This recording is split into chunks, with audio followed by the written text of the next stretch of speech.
Good morning, good evening, good afternoon, wherever you are. Welcome back to a Requiem in London. And this particular scene,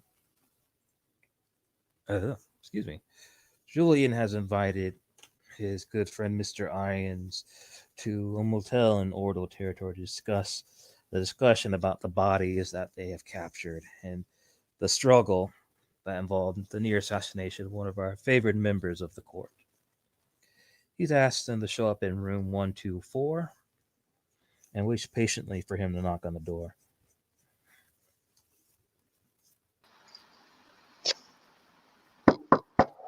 It's me, Marcus.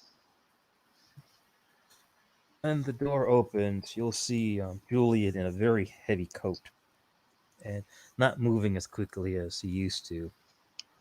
And he opens the door and nods his head and shows him over to a small table in the corner. Marcus complies, quickly closing the door, and of course, before closing it, having a quick peek, seeing if anyone is watching them. Apparently, everything seems fine, and he closes the door.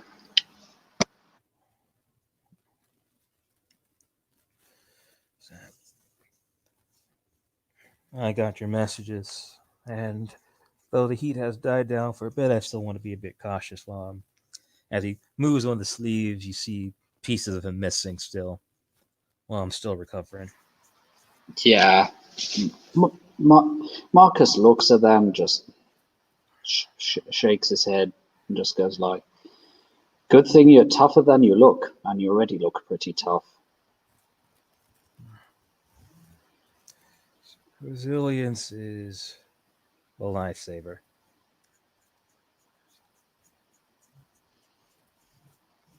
Resilience, as in just that you've always been this tough, or that this is a you know vampiric little trick of ours.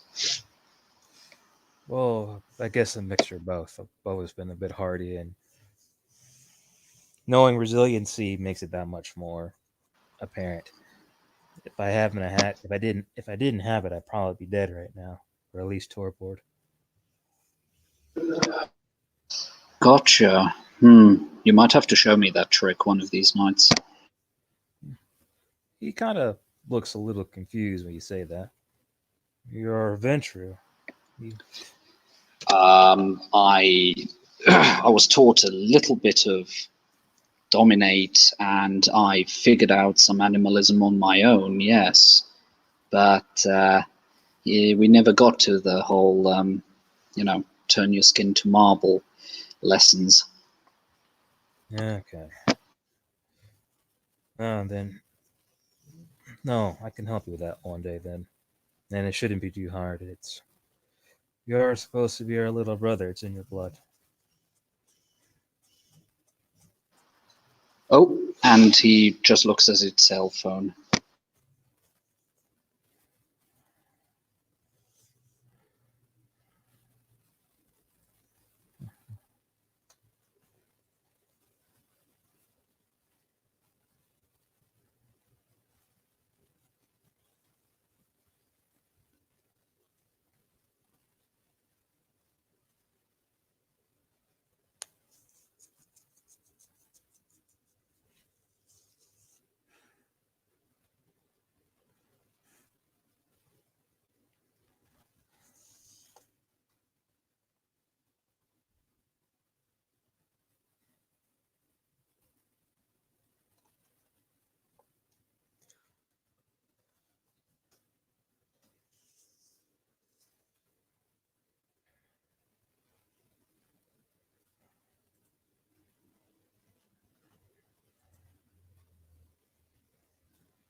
Sorry, ladies and gentlemen, a real life situation had called for my uh, attention. Terribly sorry.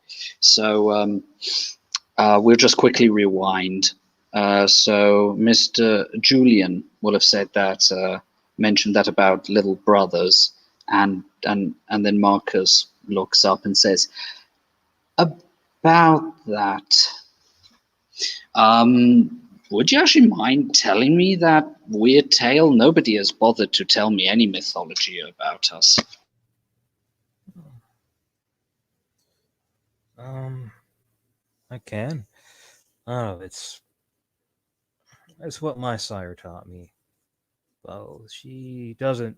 Well, as far as I know, for all of the clans, they don't exactly know, but this is what I've been told. That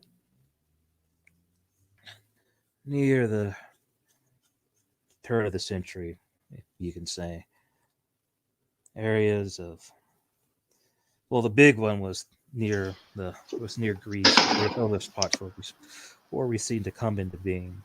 But I was told that there was a tribe of warriors, barbarians, even some would say, that fell in love or made a deal with a particular animalistic spirit that was in the area. And that's where the Gangrel were born. But part of the tribe chose not to accept that spirit and chose something else. And that tribe became the Ventrue. Fascinating. I'm personally of the opinion that myth or legend don't tend to be untrue. Moreover, it tends to be the case that they just don't fit neatly in the historical,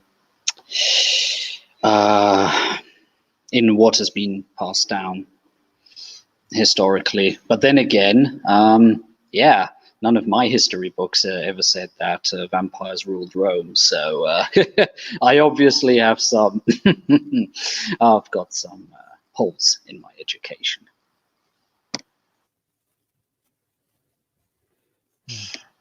But that is interesting that there seems that there is this tale of a mutual connection. It's also interesting. So this fortitude and animalism is something that is also reoccurring with your Gangrel. But for whatever reason, we have able to dominate the mind not only of animals but also people. Well, you got the gift of shifting your flesh. I was Not told bad. the gods that you guys worshipped, or at least made a deal with, and more just that general personality of the tribe, Mm-hmm. wanted mastery of others, not themselves. We were the other way around. Yeah, I see. I see. Yeah, so hmm, hmm. And yet I seek to master myself, and yet I've managed to master my fear over fire, or should I say the beast's fear over fire. So I would say our kind, compared to any other clan, benefit the most from being part of the Ordo. Agreed. I have to say, you were a proper berserker there.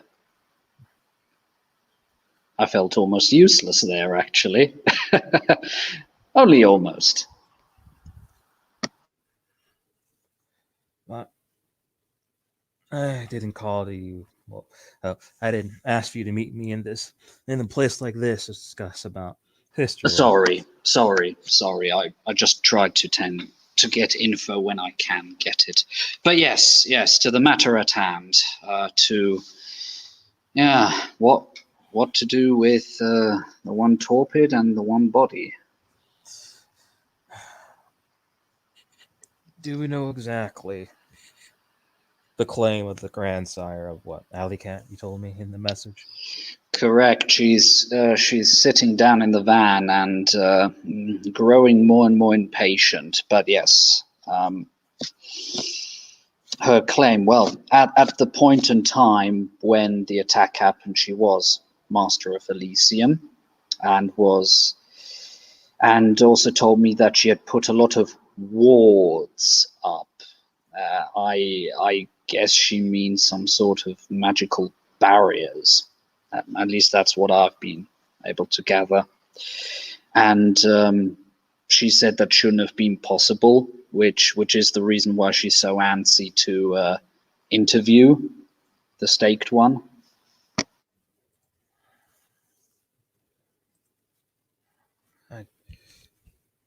As I get her desire to figure out these bodies, in the end, unless she already has restriction from the prince should have first dibs on these. Agreed. That's why I told her that I couldn't let her walk away with the bodies. No, sir. Especially us risking our goddamn hides to get those fuckers. Yeah, but She was trying to wave age over me, but she's not of my clan, so that doesn't impress me terribly. age isn't the guarantee to anything. I'm surprised an elder like her should know better. Well, she didn't assume that I'd be so stubborn, and he smiles in a very small but pleased way.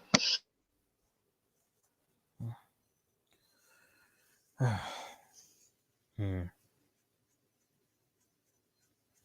And we're referring to the grandsire right now, not the keeper, right? The grandsire of Alicat was the keeper. Oh, okay, the grandsire was the keeper. Yes, Okay, out of character. sorry. No problem.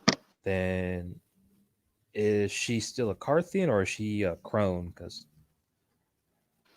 Circolo de Corona. Yes, Circle of the Crone. okay, that explains the whole ward statement. Then, uh, Goodman will continue. Does she think her magic can understand what the hell these things are been affected with? I guess she assumes that she's able to do that. I don't know. The Ordo might be able to figure it out, but we're not as magically inclined, obviously. Still Mm-hmm. possibly physical changes that we can possibly mark down. The way I got it, and I'm not completely unsympathetic to her plight, especially since she gave me way less shade when I first showed up than she probably would have every right to. Is that she's got the feeling that if we just directly give the body and the torpid one to the prince and to his sheriff, more precisely, that they wouldn't let her interview the person that crashed her party. She's got the feeling that she would be unduly cut out of the whole situation. So that's why I sort of offered a compromise that she would at least get a chance to talk with the torpid one. Originally, she just wanted to have me hand over the two bodies and just let it be that, and us to get a nice little, well, so many people don't seem to be using boons anyway, but basically getting a really big fat favor. And I let her know that can't do that, but I tried to go for a third way because if we can avoid the crone getting particularly pissy with us, all the better. I mean, I guess I had to improvise at the very beginning. She basically tried to verbally force me in a corner and say that I speak for the two of us, and I told her no, that's not how it works.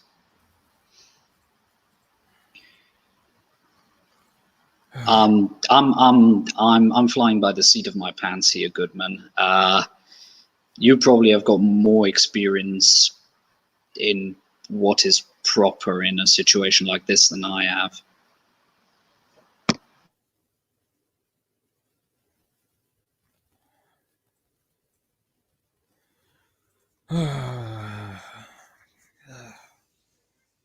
Well, I can say this for sure.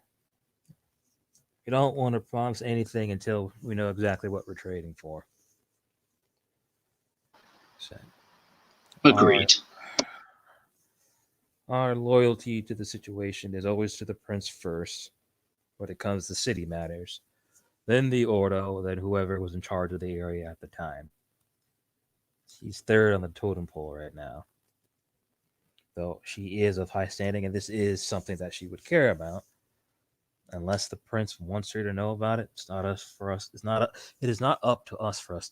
It's not up to us to decide whether she sees it or not, just because she feels that she needs to do it.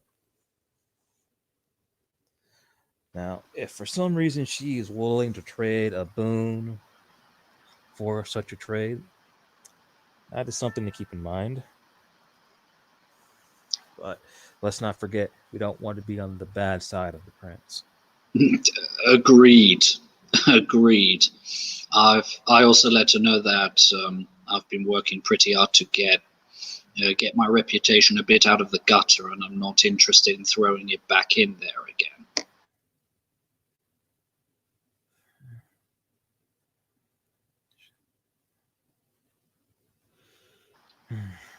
But you're the first person who is actually giving me some clear direction, some goddamn directives that I can follow. Okay. City first, so Prince / City first, Order second, and then anyone else who has a claim in third. Mm-hmm.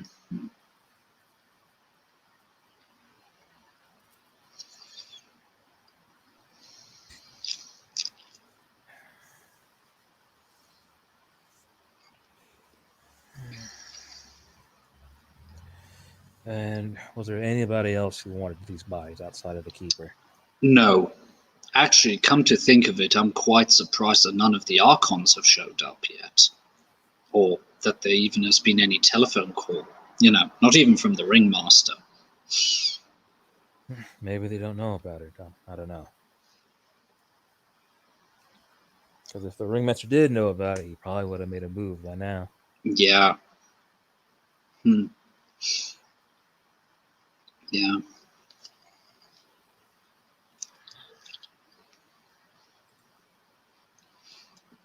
She herself was, and yes, that was probably my mistake, but I didn't know how things were yet. She was surprised to hear when I mentioned that none of the Archons had shown up yet. Well, there was a lot of damage in the in the theater. So we were probably lucky enough to see what happened. Yeah, that we even noticed it.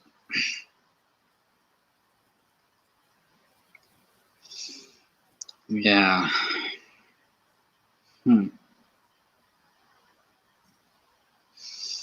Well, she said if we were, at the very least, not to hand over the bodies, that she wouldn't automatically consider us for sacrifices, but that we'd obviously not be making any friends. The usual negotiating stuff. Good cop, bad cop routine. Well, in her case, sort of a mix of two. That's cute that she thinks she can just threaten us like that. And Marcus just produces his pitch black blade. Yeah, my shadow might have something to say about that as he puts it back in again. But yeah, well, as soon as she realized that posturing wasn't going to get her anywhere, she calmed down a bit.